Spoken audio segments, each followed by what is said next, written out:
शिव कृपा का मतलब क्या होगा? शिव कृपा का मतलब यह नहीं है कि जीवन में दुख नहीं आएगा। शिव कृपा का मतलब यह है कि जिंदगी में दुख, ऐसा कोई मानव नहीं, संसार का ऐसा कोई मनुष्य नहीं जिसके जीवन में दुख ना आए। शिव कृपा का मतलब होता है कि जीवन में दुख तो आएगा, पर वो दुख मेरे महादेव की कृपा जब होती है तो मालूम नहीं पड़ता वो दुख कैसे अपने आप कट जाता है और समाप्त हो जाता है। उसको शिव कृपा कहते हैं।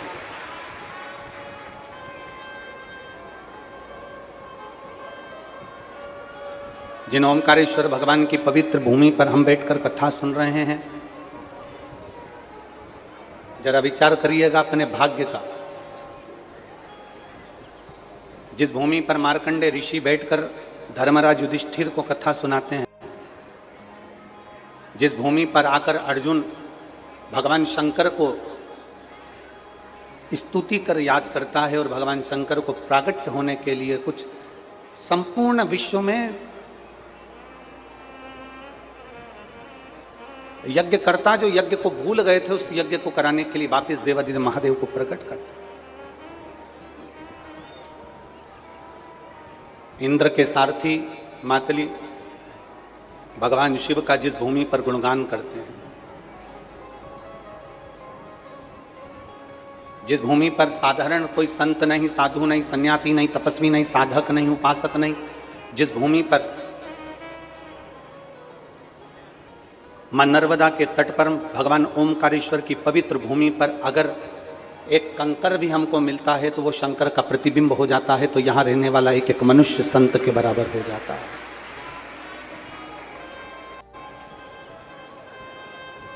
साधारण नहीं हो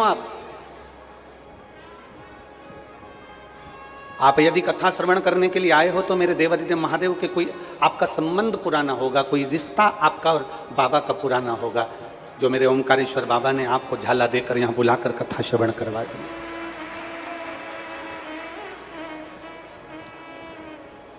बस शिव कथा कहती है, भगवान देवादिदेव महादेव का चरित्र कहता है। जितना अपने भरोसे को दृढ़ बनाते चले जाओगे उतना मेरे शंकर के करीब होते चले जाओगे। स्वयं ब्रह्मदेव भगवान शिव को नहीं जान पाए थे।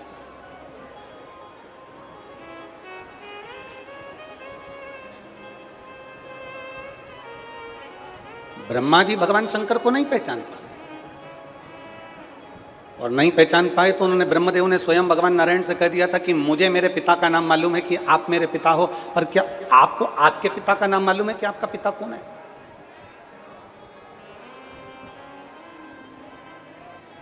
क्या आपको मालूम है कि आपके पिता कौन है? अब जरा विचार करिएगा, भगवान ब्रह्मदेव, भगवान ब्रह्मा स्वयं कह रहे हैं भगवान विष्णु से कि आपके पिता का नाम क्या है, आप स्वयं बताओ। और भगवान देवादिदेव महादेव का नाम लेने में मेरे नारायण पीछे नहीं हटे। मेरे भगवान विष्णु ने उसी समय कह दिया कि मेरे पिता भगवान देवादिदेव महादेव भगवान शिव है।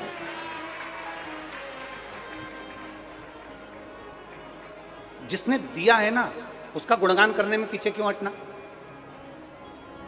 यहां पर ये हजारों पत्र आते हैं। आखिरी दिन आप लोग पत्रों का दर्शन करेंगे कि यहाँ इतने सारे पत्रों का ढेर लग जाता है, पत्र इकट्ठे हो जाते हैं। ये पत्र क्यों लिखते हैं लोग? क्योंकि उनको मालूम है जब भगवान नारायण अपने पिता का नाम, भगवान विष्णु का, भगवान नारायण भगवान शिव का नाम लेने में पीछे नहीं हटते, ब्रह्मा जी अपने पिता का नाम लेने में पीछे नहीं हटते, जिसने दिया उसका नाम लेने में पीछे क्यों हटना? इसलिए लोग पत्र लिखकर भेजते हैं कि मेरे महादेव को जल चढ़ाने पर मुझे क्या फल की प्राप्ति हो, महादेव को जल समर्पित करने पर, मेरे महादेव का नाम स्मरण करने पर, मेरे महादेव को एक बेलपत्र समर्पित करने पर, मेरे शंकर के मंदिर जाने पर मुझे क्या फल की प्राप्ति हुई। और शंभु शरणे मांगू घड़ी रे, दुख काढ़ो दया करी न दर्शन, शंभु शरणे मांगू घड़ी रे। दया कर। जब तुम्हें महादेव दे, जब तुम पर महादेव कृपा कर दे, जब तुम पर देवाधिदेव महादेव की करुणा हो जाए, तो उस समय पर समझना कि मैं अकेली नहीं, मेरे साथ में मेरा शंकर, मेरे साथ में मेरा देवाधिदेव महादेव मेरे संग में चल रहा है। अच्छा, शिव जी को आप लोगों ने एक नाम सुना होगा, अपन सब भगवान शंकर को शिव शंभू भी कहते हैं। क्या बोलते हैं? जम के जरा बोलो। शिव शंभू। शंभू का मतलब क्या है? स्वयं भू। शंभू का मतलब क्या है? स्वयं प्रकट होने वाला, आजन्मा, मृत्यु से परे। मेरे राम जी महाराज को पृथ्वी पर आना पड़ा तो मेरे राम जी महाराज को वापस जाना पड़ा। मेरे भगवान कृष्ण को पृथ्वी पर आना पड़ा तो मेरे भगवान कृष्ण को वापस जाना पड़ा। साधु संत ब्राह्मण गुरुजन तपस्वी जन साधक जन उपासक जन और आप और हम, जब पृथ्वी पर कोई मनुष्य जन्म लेता है तो उसको वापस जाना पड़ता है। मानव का जन्म मिला है तो वापस जाना पड़ता है। पर मेरे देवाधिदेव महादेव को कहा गया शिव शंभु। शंभु का मतलब है कि जो स्वयं प्रकट हुआ है, जो स्वयं सामने प्रकट हो गया, जो स्वयं है, जिसका कोई माता नहीं, जिसका कोई पिता नहीं और जिसका कोई शुरुआत से लेकर कोई अंत नहीं दिखता, वो स्वयं शिव शंभु स्वयं प्रकट होता है और अपने जनमानस का कल्याण करता है स्वयं।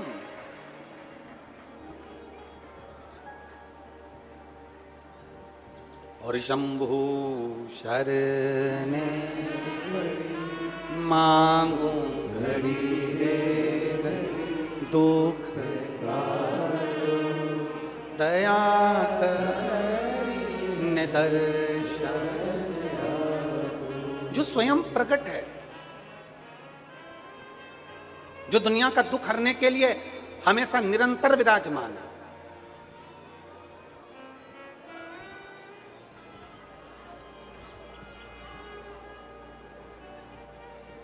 कल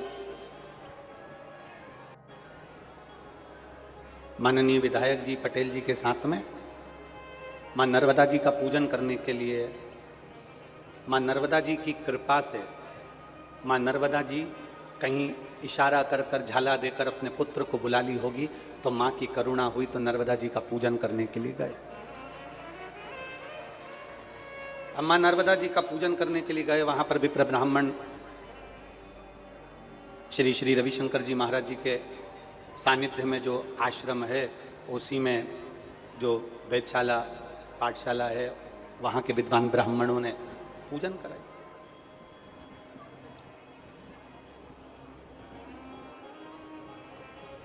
अब पूजन करते करते माँ रेवा मैया की गोद में, माँ रेवा जी के जल में, महारानी के उस आंचल में, माँ रेवा मैया के जल के अंदर मछलियों का दर्शन हो रहा है। जरा ध्यान देना कथा पर, बहुत बहुत जो अनुभव किया वो बताने में कुछ नहीं जाता। रेवा मैया के आंचल में, रेवा मैया की गोद में, मेरी माँ नर्मदा मैया की गोद में, माँ रेवा के जल में मछलियों का दर्शन हो रहा था, छोटे छोटे जीवों का दर्शन हो रहा था। कोई मछली बड़ी थी, कोई मछली छोटी थी, कोई बहुत छोटा सा जीव था, कोई बड़ा जीव था, और वो रेवा मैया की गोद में अटखेलियां कर रहे थे।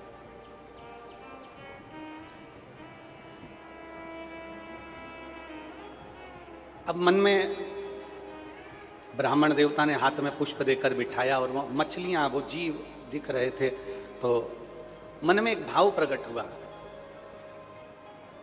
एक मछली का जन्म हो जाता है तालाब में, एक जीव जंतु का जन्म हो जाता है कुएं के अंदर, एक जीव जंतु का जन्म हो जाता है खड्डे में भरे हुए जल में, एक जीव जंतु का जन्म हो जाता है कहीं तालाब में, कहीं सरोवर में, कहीं नदी में। पर धन्य है मां नर्मदा, धन्य है मेरी मां, जो तेरी गोद में ये जीव भी अगर जन्म लेते होंगे तो ना जाने इन्होंने कितने तप करे होंगे, तब जाकर ये नदी में जन्म लिए हैं, तेरी गोद में। मां इन मछली ने इन कीड़ों ने, इन जीवों ने। मां कितना तप करा होगा, कितना तप।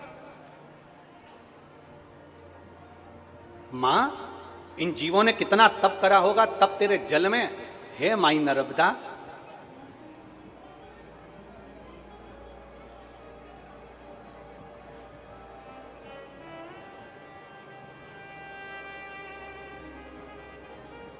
इन जीवों ने कितना तप करा होगा माई नर्मदा।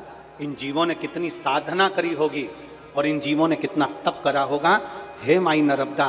तब जाकर ये जीव तेरे जल में जन्म लिए, तेरे जल में। और अब ये तो हो गई जीव की बात। आप जरा विचार करिएगा कि जितने मां नर्मदा के तट पर ब्राह्मण, संत, साधु, गुरु, तपस्वी, साधक, उपासक और जितने गांव, जितनी बस्तियां, जितने नगर मेरी मां नर्मदा के तट पर बसे होंगे, जरा विचार करना वहां रहने वाले भी कोई साधारण संत से कम नहीं होंगे। उन्होंने कितना तप करा होगा जो माई नर्मदा के तट पर विराजमान हो गए। और जितने आज कथा में बैठे हो, पंडालों में तो जगह नहीं है, पर रोडों पर जो बैठे हुए हैं, पेड़ों की छांव में जो बैठे हुए हैं, जो इधर उधर जहां तहां विराजमान है, गाड़ियों के नीचे अपना अपना टेंट, अपना अपना छाता लगा लगा कर जो लोग बैठे हुए हैं, जरा ध्यान देना कि मां नर्मदा की गोद में जो जीव जन्म लिया वो भाग्यशाली है। मां नर्मदा के तट पर जितने जीव रह रहे हैं, जो गांव, जो संत, जो शहर, जो नगर, साधु, सन्यासी, ब्राह्मण, संत, तपस्वी जो मां नर्मदा के तट पर रह रहे हैं, वो तो भाग्यशाली हैं। पर आज आप और हमारा भी भाग्य है जो मां नर्मदा ने अपने को झाला देकर यहां कथा सुनने के लिए बुला लिया। ये आप और हमारा भाग्य है। और जितने आस्था चैनल पर कथा सुन रहे हैं, जितने फेसबुक यूट्यूब पर कथा सुन रहे हैं, जितने सोशल मीडिया पर कथा सुन रहे हैं, वो भी भाग्यशाली हैं जो मां नर्मदा के तट से, ओमकारेश्वर जी की पवित्र भूमि से ये कथा मानधाता राजा की पवित्र भूमि से श्रवण करी जा रही है। और वो राजा मानधाता कोई साधारण नहीं थे, जिनकी ये धरती है, जिनकी ये भूमि है।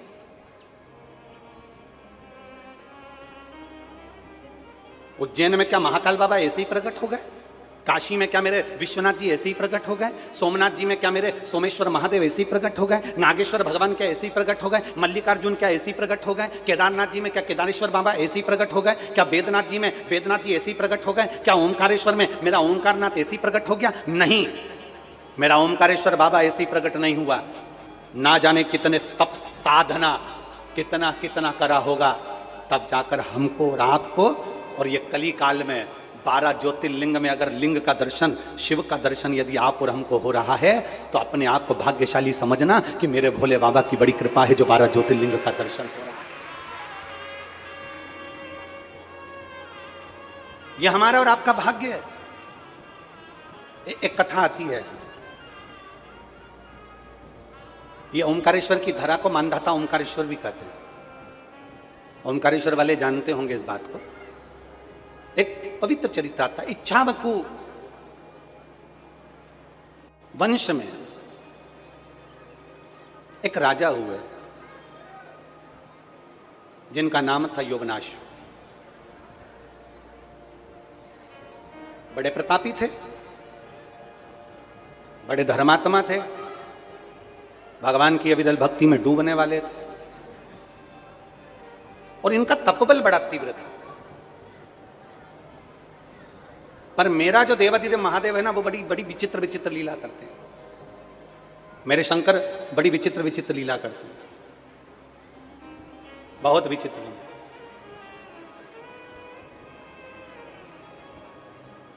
अब शिव महापुराण की कथा कहती है, हमारे भजन पर, हमारी तप साधना पर, हमारे भोजन का बड़ा प्रभाव पड़ता है। एक लाइन बहुत लोग गुनगुनाते हैं, आज अपन भी गुनगुनाए कि जैसा खाया अन्न, बोलो बोलो जम के बोलो रे निमाड़ वालों, जैसा खाया अन्न वैसा हो गया।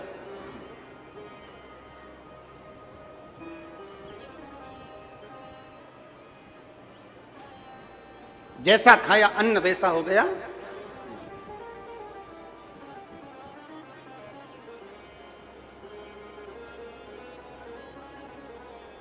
अन्न का प्रभाव। एक चरित्र आता है, एक राजा थे, एक सेठ था, और वो सेठ जब सोता तो रात्रि में उसको एक स्वप्न आता कि मेरे घर में पानी टपक रहा। अब ऐसा सपना तो आप लोगों को भी हर कभी आता रहता होगा, कोई ना कोई स्वप्न आप लोग देखते ही रहते होंगे। तो सेठ जी को स्वप्न आया कि मेरे घर में पानी टपक रहा है। अब सेठ जी मन में विचार करते, मैं रोज सोता, रोज पानी टपकता दिखता। अब विद्वानों से जाकर उसने पूछा कि महाराज बताओ पानी टपकना कैसा होता है। तो महाराज अब विद्वानों ने कह दिया कि पानी टपकना ऐसा होता है, वैसा होता है, सब बता दिया विद्वानों ने। जो विद्वान बता सकते थे उन्होंने बताया। अब एक विद्वान ने पूछा कि यह बताओ कि पानी टपकने का सपना क्या रोज आ रहा है, प्रतिदिन? अब सपना भी आता है तो रोज बदल बदल के आए तो चल जाए कि भाई कभी दिन तुमको बिमलाबाई दिख जाए, कभी तुम्हें कमलाबाई दिख जाए, कभी बेरू सिंह दिख जाए, हैं, कभी रामकिशन दिख जाए, कभी अपना परदादा जी दिख जाए, कभी दादाजी दिख जाए, कभी अपना पुराना घर दिख जाए, कभी अपना नया घर दिख जाए, कभी कुछ दिख जाए, कभी कुछ दिख जाए। तो ये सपने आते रहे, चल जाए। कभी सांप दिख गया, कभी बिच्छू दिख गया। ये सपना तो आता रहता है।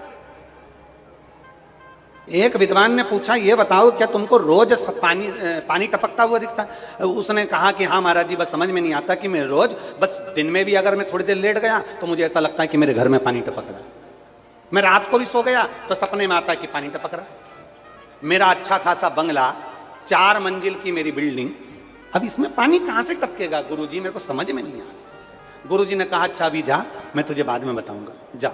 अब वो सेठ जी चले गए और सेठ जी गए तो वो जाते जाते जाते जाते 3-4 दिन बाद फिर वो अपने मित्र को लेकर संत के पास आ गए। गुरुदेव गुरुदेव गुरुदेव। गुरुजी ने पूछा क्या हुआ? कि वो पानी टपक रहा अभी भी। गुरुजी ने पूछा अभी भी पानी टपक रहा? हाँ। पक्का? हाँ। अब गुरुजी ने पूछा एक बात बता, तू रोज तुझे पानी टपकता दिखता है सपने में, अब तू मुझे बता कि तेरे घर में कौन कौन रहता है? तो कहा गुरुजी मेरी पत्नी है, मेरा बेटा है, मेरी बेटी है, मेरे माता है, मेरे पिता है, मेरे घर में नौकर है, चाकर है, सब है। फिर गुरुजी ने पूछा अब ये बता भोजन कौन बनाता है?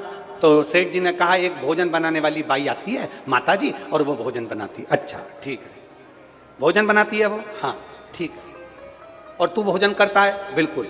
घर का कोई व्यक्ति भोजन नहीं बनाता? नहीं, मेरी पत्नी परोसती है, पर भोजन वो बाई बनाती है, भोजन वो माँ बनाती है। ठीक है। अब संत ने कहा एक काम कर, आज तू घर जाना और वो भोजन वाली जो माँ हो ना, भोजन वाली जो हो, उससे जरा बैठकर बात करना कि माँ एक बात बता, तू कुछ दुखी है क्या? तुझे कोई तकलीफ है क्या? तुझे कोई कष्ट है क्या?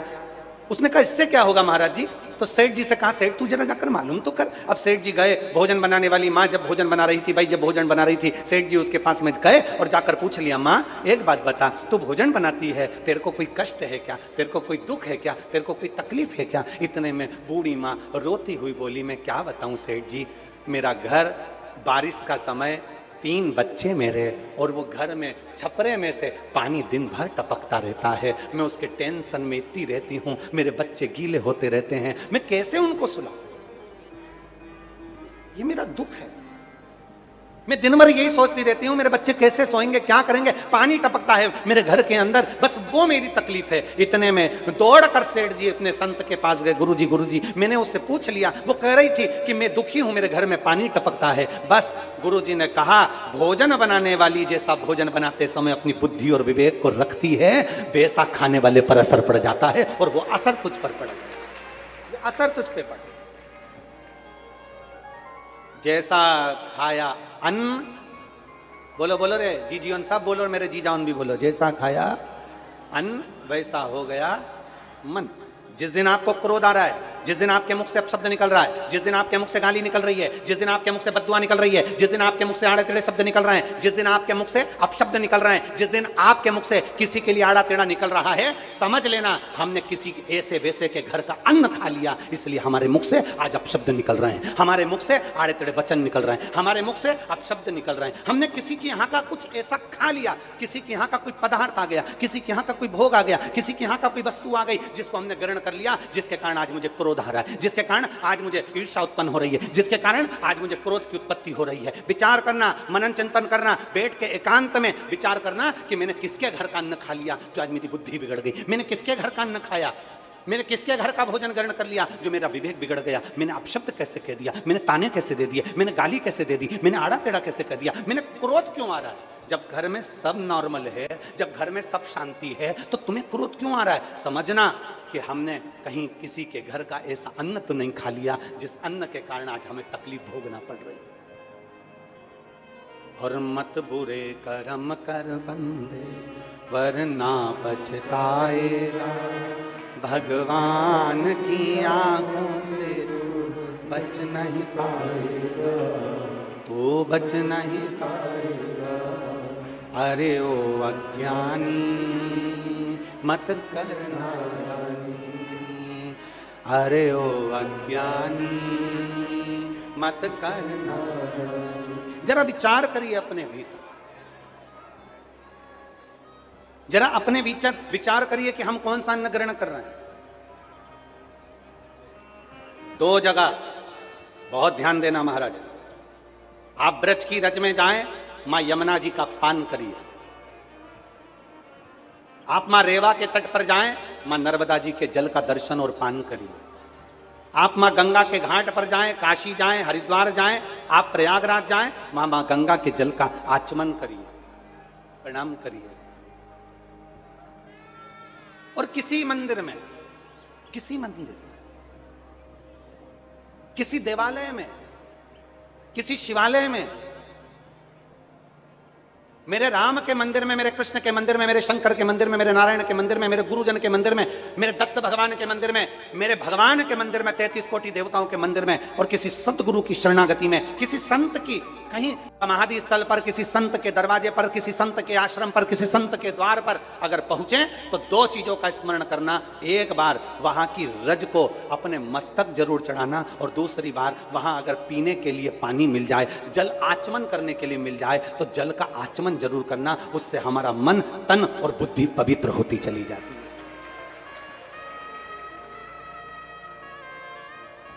उससे हमारा मन, उससे हमारी बुद्धि, हमारा तन पवित्र होते चले जाते हैं।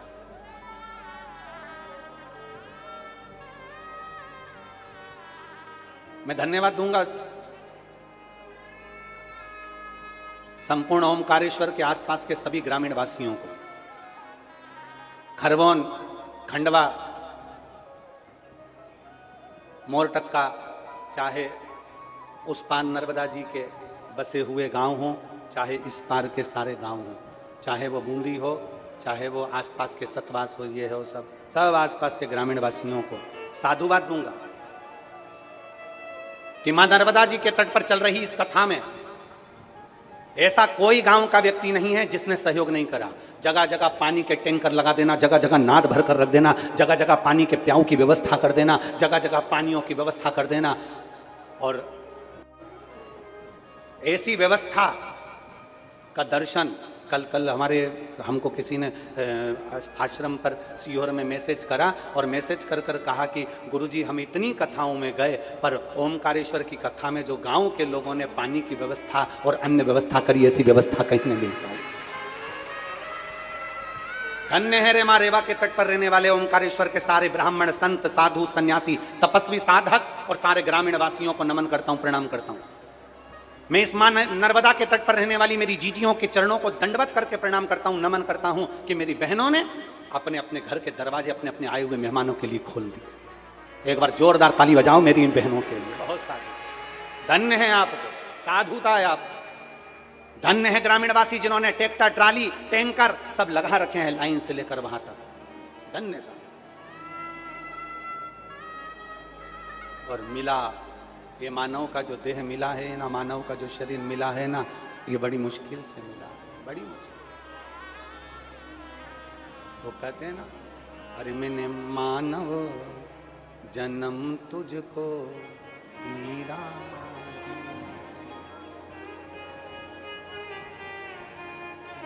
उसने बड़ी कृपा कर कर यह मानव जन्म दिया है, मानव का शरीर दिया।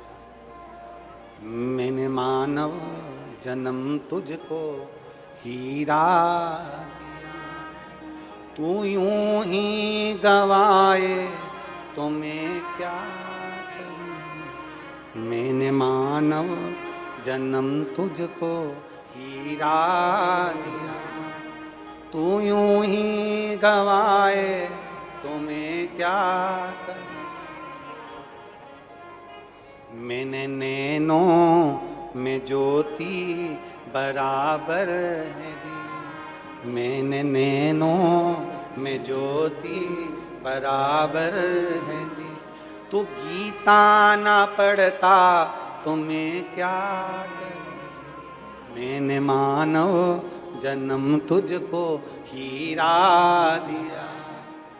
तू व्यर्था गवावे तो मैं क्या कर सकता हूं। मैंने वाणी मैंने जिभ्या पे वाणी बराबर गिरी।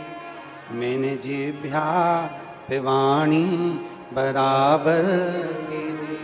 हरि नाम ना जपता तुम्हें क्या करूं। शिव नाम ना जपता तुम्हें क्या करूं। मैंने मानव जन्म तुझको हीरा दिया। तू यूं ही गवा दे तो मैं क्या मैं करूं तो करूं क्या कर सकता। कितनी मिन्नत से, कितनी प्रार्थना से, कितने भाव से, कितने दिल से, कितने निवेदन से, कितने कितने भाव से हाथ पैर जोड़कर भगवान ने यह मानव का शरीर दिया। और ये मानव का शरीर हमको मिला और उस मानव के शरीर को हमने व्यर्थ गंवा दिया। तो उस शरीर का फिर मूल तत्व क्या मूल तत्व। इक्ष्वाकु वंश में यौनाश्व नाम के एक राजा हुए, जिनका भजन प्रबल था, जिनकी भक्ति प्रबल थी, जिनका विश्वास प्रबल था। और जिनकी भक्ति, जिनका विश्वास, जिनका भरोसा प्रबल होता है, उस पर शिव की कृपा। एक पत्र है, देखिए।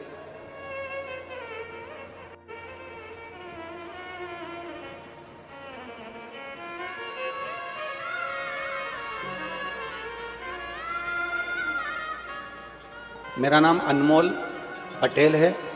मैं जिला कानपुर की रहने वाली हूं। कहीं बैठी हैं? मेरा नाम अनमोल पटेल है। मैं जिला कानपुर की रहने वाली हूं। कहीं बैठी हूं तो हाथ हिला सकती हूं। आप ही हैं?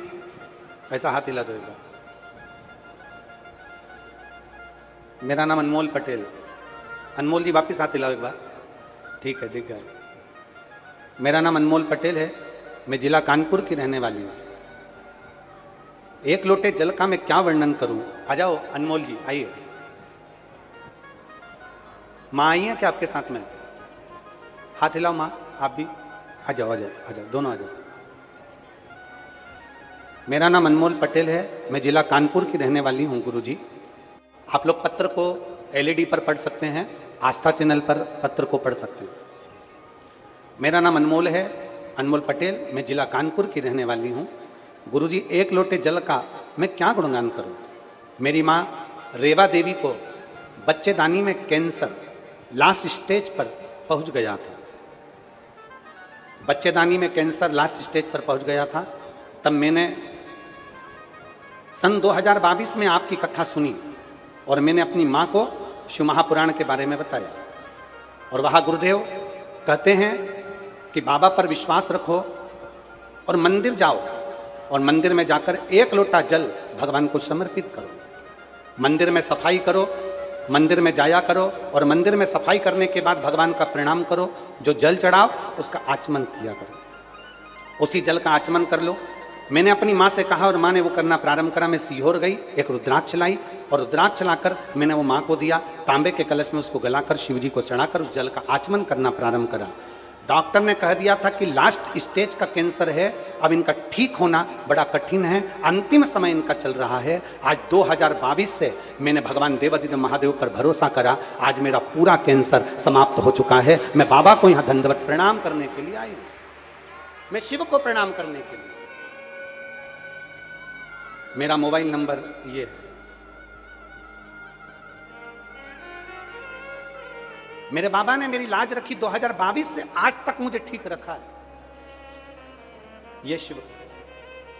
और तेरी कृपा बिना न हिले एक भी अणु, लेते हैं श्वास तेरी कृपा से तनु।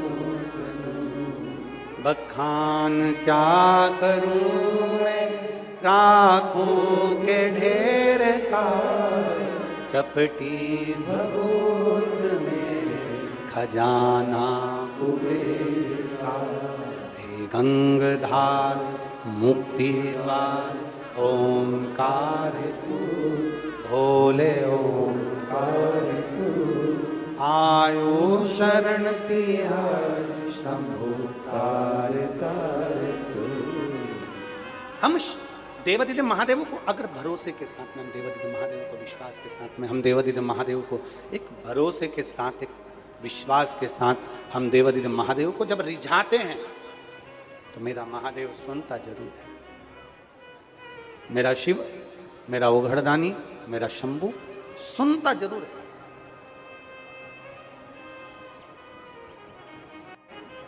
और मेरी जीजियों, और जितने मेरे जीजा बैठे हैं और जितने मेरे भाई बहन यहाँ पर बैठे हैं, जितनी मेरी माताएं बैठी हैं, जितने मेरे भाई बंधु बैठे हैं, उन सबसे कहूंगा, मेरी बेटियों से कहूंगा, मेरे बेटों से कहूंगा, आवाज में, मेरी बेटियों से कहूंगा, मेरे बेटों से कहूंगा, आप कर्म करो, मेहनत में कोई कमी मत आने देना। आपकी मेहनत में कोई कमी नहीं आई तो यह विश्वास मानकर चलना, तुमने जो शंकर जी को एक लोटा जल चढ़ाया है तो भरोसा रखना कि मेरा बाबा तुम्हारी नैया डूबने नहीं देगा, तुम्हें पार जरूर लगा। हाँ, मेहनत ही ना करो। कई लोग संसार में ऐसे हैं जो भाग्य के भरोसे बैठे हुए हैं। हमें पंडित जी ने कह दिया, हमें महाराज जी ने कह दिया, हमें गुरु जी ने कह दिया, सब बदलेगा, समय आएगा तब हो जाएगा। कुछ मत करो, घर में बैठे हुए हैं, फालतू के बैठे हुए हैं, कुछ काम ही नहीं कर रहे और कह रहे हैं कि जब समय आएगा सब अच्छा होगा ना।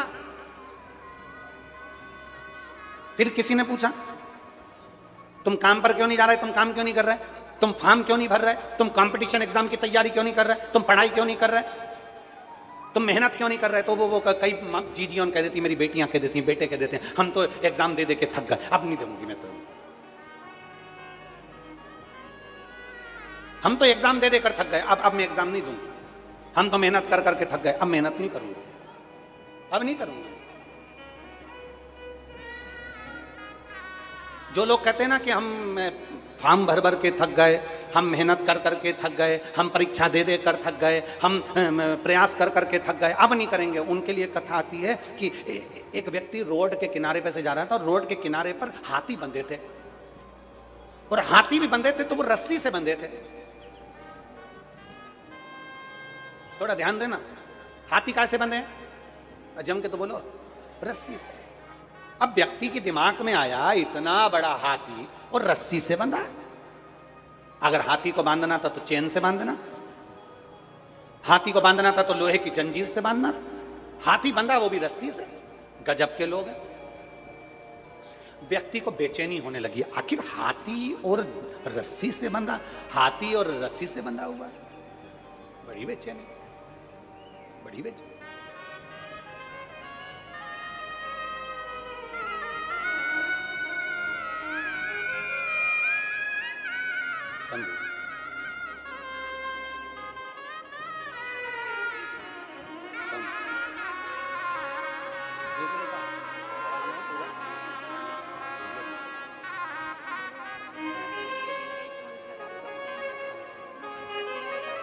ठीक है,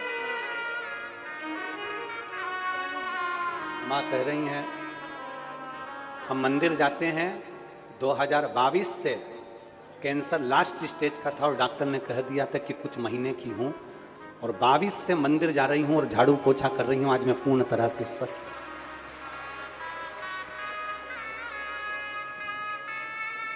और खाली ना जाता दर से तुम्हारे, मैं भी खड़ी हूँ। एक पत्र कल आया था, उस पत्र में एक बहन ने लिखा था कि मेरे बच्चे को एक ऐसी बीमारी हो गई जिस बीमारी का इलाज ना विदेश में है ना देश में।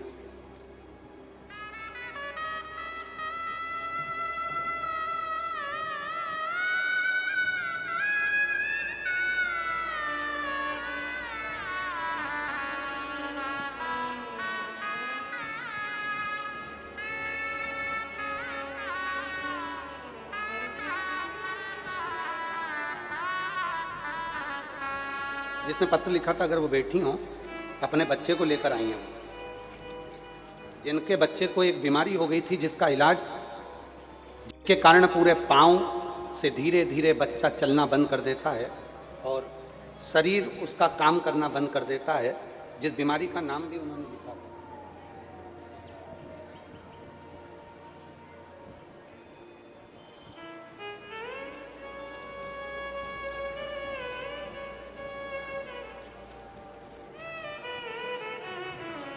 बैठी हैं कहीं उत्तर प्रदेश से कोई आई थी, अगर बैठी हो जिनके बच्चे को एक ऐसी वो बीमारी का नाम हमारे स्मरण में नहीं आ रहा है, परंतु उन्होंने पत्र में लिखा था, कहीं बैठी हो तो हाथ हिला सकती हैं, अपने बच्चे को भी लेकर आई हैं।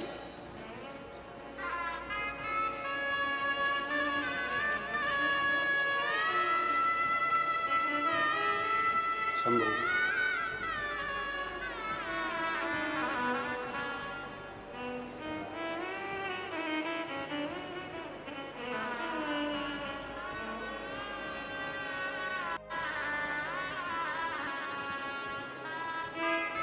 शंभो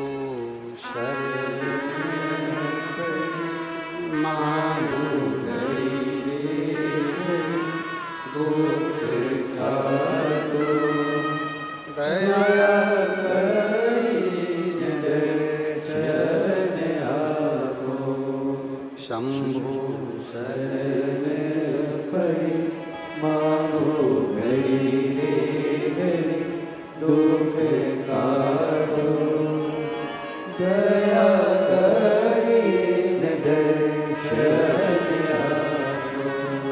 शिव कथा कह रही है, वो पत्र ढूंढना पड़ेगा, बहुत सारे शिव कथा कह रही है, भगवान शंकर का संवाद है।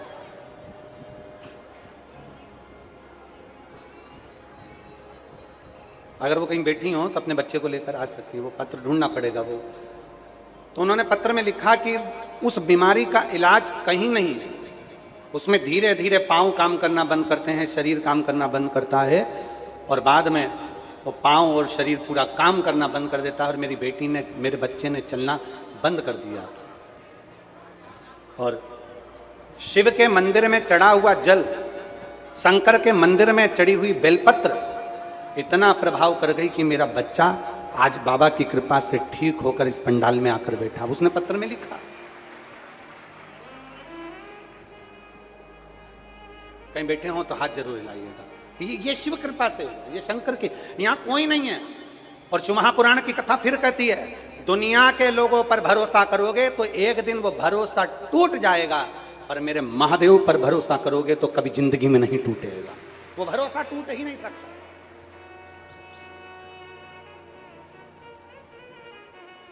आप किस पर भरोसा कर रहे हैं? आप किसके ऊपर विश्वास कर रहे हैं? आप किसके ऊपर भरोसा कर रहे हैं? आप किसके ऊपर भरोसा कर कर बैठे हो? किसके ऊपर भरोसा आप कर रहे हो? आपके ऊपर वो निर्भर करता है। आपका विश्वास किसके प्रति है वो आप पर निर्भर करता है। परिवार, नाते, रिश्ते, कुटुंब, कबीला, अपने पराय, ये तो तुम्हारे ऊपर अपशब्द कहेंगे, ताने भी देंगे, गाली भी देंगे, आड़ा टेढ़ा भी कहेंगे। अब आपसे पूछें, आप कहीं जा रहे हो, जाते जाते ऊपर से पेड़ की डाली टूट के नीचे गिर गई तुम्हारे ऊपर, तो तुम क्या करोगे? जम के तो बोलो। अगर तुम जा रहे हो और पेड़ की डाली टूट के गिर गई तुम्हारे ऊपर, तुम्हारे सामने छोटी सी डाली तुम्हारे ऊपर गिर गई और तुम्हें जाना है, तो तुम करोगे क्या? बोलो, जल्दी से बोलो, क्या करोगे? पेड़ की डाली छोटी सी टूट के तुम्हारे ऊपर गिर गई और तुम्हें जाना है, तुम्हें इस रास्ते से निकल कर जाना है, कहीं जा रहे हो, तुम कहीं पहुंच रहे हो और तुम्हारे ऊपर पेड़ की डाली छोटी मोटी टूटा के जरा सी डाली गिर गई, तो तुम करोगे क्या? उस डाली को पकड़ के बैठे रहोगे? उस डाली को लेकर अपने घर जाओगे? उस डाली को सबको दिखाओगे कि ये डाली में मेरे ऊपर गिरी थी, ये डाली मेरे ऊपर गिरी थी, ये डाली मेरे ऊपर गिरी थी, इस डाली से मुझे चोट लग गई, ये डाली मेरे ऊपर गिरी थी? बोलते जाओ जरा, करोगे? नहीं। क्या करोगे? अगर पेड़ की डाली तुम्हारे ऊपर गिरी है, तुमने वो पेड़ की डाली को उठाकर कोने में फेंका और अपन अपनी मंजिल की ओर आगे बढ़ गए, अपने कार्य के लिए आगे बढ़ गए, अपन चलते चले गए, अपन जा रहे, अपन अपनी मंजिल की ओर बढ़ते चले जाए। अब तुम में से कोई ऐसा है कि वो पेड़ की डाली को साइकिल पे मान लेगा, मोटरसाइकिल पे मान लेगा, गाड़ी में रख लेगा कि ये डाली मेरे ऊपर गिरी थी, मैं तो रखूंगी, इसको सबको दिखाऊंगी, ये डाली थी जो मेरे ऊपर गिरी थी, ये डाली थी जो मेरे रास्ते को रोक रही थी? नहीं, आपने डाली को उठाया, एक कोने में पटक दिया, आपने डाली को उठाया, एक रास्ते में पटक दिया, और डाली को एक रास्ते में पटक कर आप अपनी मंजिल की ओर आगे बढ़ गए। शिव महापुराण की कथा कहती है, कोई आपको ताना दे रहा है, कोई आपको गाली दे रहा है, कोई आपको अपशब्द कह रहा है, कोई आपकी बुराई कर रहा है, कोई आपकी निंदा कर रहा है, कोई आपको अपशब्द पर अपशब्द कहे, समझ लेना कि ये पेड़ की डाली आपके ऊपर गिरी है, इसको एक कोने में पटको और अपनी मंजिल की ओर आगे बढ़ते चले जाओ, अपने लक्ष्य की ओर आगे बढ़ते। उस व्यक्ति के मन में यह बात प्रश्न में अड़ गई कि हाथी और रस्सी से बंधा हुआ समझ में नहीं आ रहा है, हाथी को तो सांकल से बांधना था, हाथी को तो जंजीर से बांधना था, हाथी को तो चेन से बांधना था, फिर हाथी रस्सी से कैसे बंध गया? अब उस व्यक्ति के बुद्धि में यह बात जम नहीं रही थी, तो उसने हाथी के महावत से पूछा, महावत जी, ओ महावत जी। महावत आए, महावत ने पूछा, क्या बात है भैया, ये बताओ, इतना बड़ा विकराल हाथी रस्सी से बंधा हुआ है, समझ में नहीं आ रहा ये कैसे हो सकता है? महावत ने जो बात कही वो बात तुम्हारे दिल में लगना चाहिए। जो महावत ने कही, महावत ने कहा, ये हाथी जब छोटा था ना बच्चा, तब हम इसको रस्सी से बांध कर रखते थे, इसके पाँव को भी रस्सी से बांध कर रखते थे, इसके गले को भी रस्सी से बांध कर रखते थे। जब ये छोटा था रस्सी तोड़ नहीं पाता था, धीरे धीरे बड़ा होते चले गया, हाथी को लगने लगा ये रस्सी में तोड़ नहीं पाया, तो हाथी को ऐसा अनुभव होने लगा कि अब ये रस्सी कभी भी मुझसे टूटने वाली नहीं है, इसलिए हाथी रस्सी से बंध कर रहने लगा। हाथी को यह लगने लगा कि रस्सी मुझसे नहीं टूटेगी, क्योंकि बचपन से उस रस्सी को बांध कर रखा था। एक बार तुमने एग्जाम दिया, सफल नहीं हुए, दूसरी बार एग्जाम दिया, सफल नहीं हुए, एक बार कंपटीशन एग्जाम में बैठे, सफल नहीं हुए, एक बार परीक्षा में बैठे, सफल नहीं हुए, तुमने सोच लिया अब मुझसे नहीं होगा, यह काम तो मुझसे होने वाला नहीं, मैं सीए तो कर ही नहीं सकता, मैं इंजीनियरिंग की पढ़ाई तो कर ही नहीं सकता, मैं डॉक्टर तो बन ही नहीं सकता, मैं कलेक्टर तो बन ही नहीं सकता। अर्थात तुम एक बार प्रयास करे, दूसरी बार तुमने प्रयास करा, तुमने विचार करा ये तो मुझसे होगा ही नहीं, क्योंकि तुम हाथी की तरह हो गए कि रस्सी अब मुझसे टूटेगी नहीं। आखिरी तक हाथी उस रस्सी से बंधा रहता है और हाथी ये भ्रम में जीता है कि रस्सी मुझसे नहीं टूटेगी। हाथी अगर बड़ा हो गया था, एक बार प्रयास करता, रस्सी टूट जाती और हाथी आगे बढ़ जाता। उसी तरह तुम भी एक बार एग्जाम देते रहते और एक मेहनत दृढ़ता से कर लेते तो आप भी कंपटीशन एग्जाम में पास होकर अग्रण्य बढ़ जाते। पर हर व्यक्ति के चित्त में ये लगा हुआ है मुझसे तो ये होगा ही नहीं,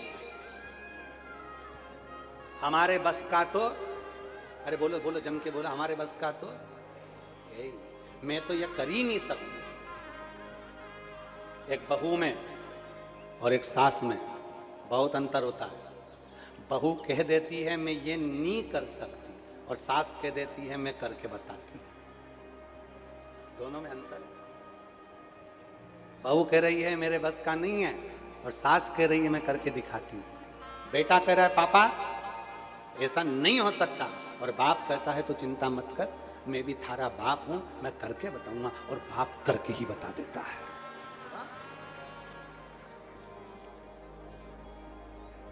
हम भ्रम में जी रहे हैं।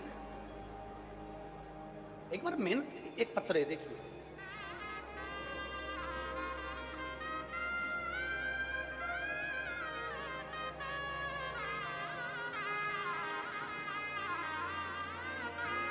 मैं रजनी काग रतलाम से यहाँ आई हूँ।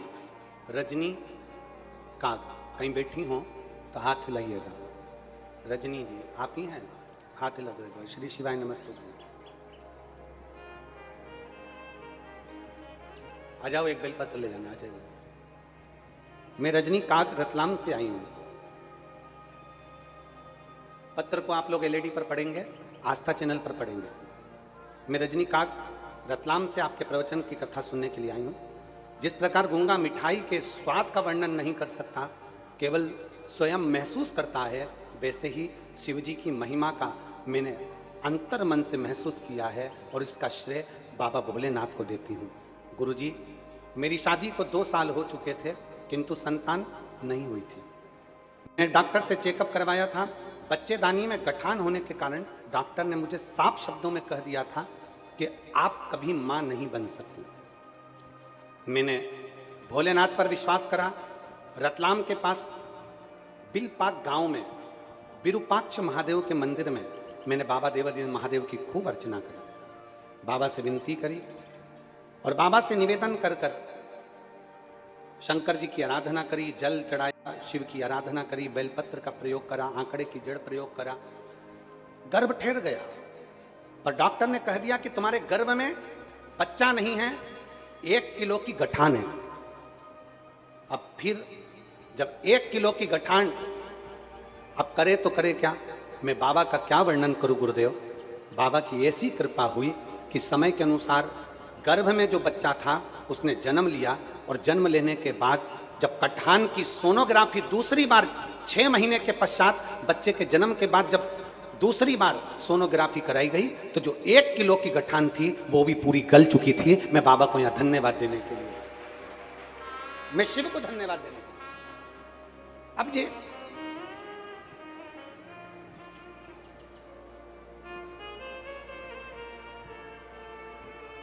और मेरे बाबा दया करना, मैं तेरे भरोसे हूँ। मेरे बाबा दया करना, मैं तेरे भरोसे हूँ। ना घर के भरोसे हूँ, ना परिवार के भरोसे हूँ, ना घर के भरोसे हूँ, ना परिवार के भरोसे हूँ। मेरे बाबा दया करना, मैं तेरे भरोसे हूँ। भोले बाबा दया करना, मैं तेरे भरोसे हूँ। शिव के आश्रित हो।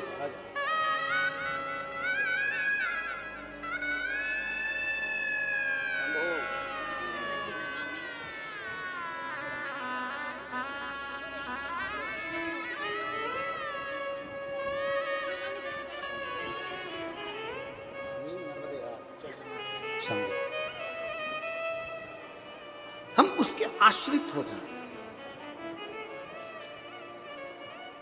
और जिस दिन